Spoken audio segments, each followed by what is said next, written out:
Bye, जेवण करून घे. मला खूप काम आहे. तू जेव आणि झोप.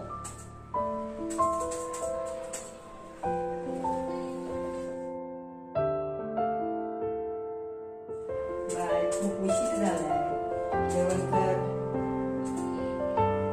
अगं तुला एकदा बोललेलं कळत नाही का?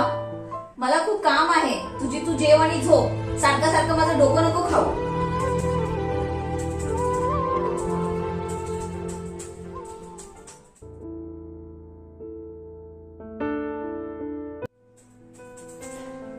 बाय, जेवण करून घे. तू जेवल्याशिवाय मला जीव वाटत नाही. जेवण करून